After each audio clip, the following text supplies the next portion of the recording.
we are still in a downtrend here for Bitcoin, and it seems like we are still consolidating and the market is just very boring. All right. So anyways, if we are going to measure it with our trend lines here, okay, so you would see that we are still in a very strong selling pressure here for Bitcoin. Okay. Actually, Bitcoin tried to go up to around the 66,000 levels yesterday, but unfortunately, sellers drove the prices back to around the 64,000 levels. Okay. But for me, this is actually a good sign that people are starting to get inside Bitcoin again. People are trying to buy back Bitcoin again, right?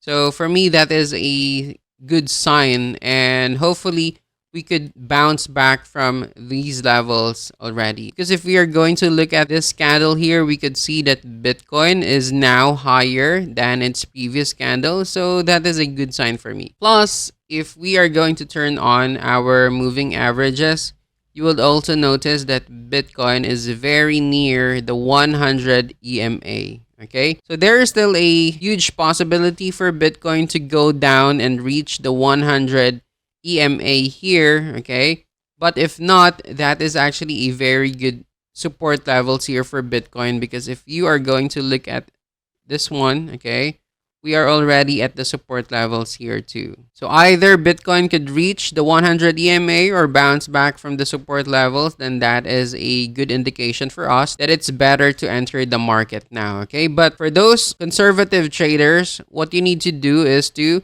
wait for Bitcoin to break out from this downtrend structure here, okay?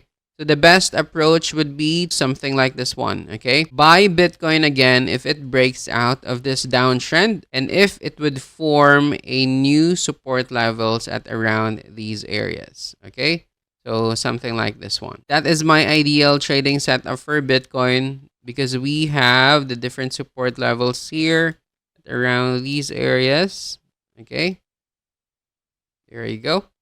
So yeah, it's better to buy Bitcoin again if it breaks out of this downtrend structure, plus if it consolidates back to around these areas, okay, the support levels, okay? That is for the conservative traders, okay? But if you are a risk taker, it's actually a good sign to buy Bitcoin right now, because if we are going to remove the drawings here, there you go, guys, okay? Bitcoin is now forming a candle that is higher than its previous candle, okay? But then again, it is still very early for us to conclude that Bitcoin could really bounce back from that, because we still have a lot of trading hours, okay? We still have a lot of trading hours left, and many things could still happen for Bitcoin, okay? But yeah, for risk takers, you could position for Bitcoin again. Just invest a small amount of money. And then for conservative traders, wait for Bitcoin to fully break its downtrend structure here. So that's it for now in our technical analysis for Bitcoin. So yeah, let's just observe this one and let's see what will happen in the next few hours. Okay? So thank you so much again for watching. Have a great day. Peace out.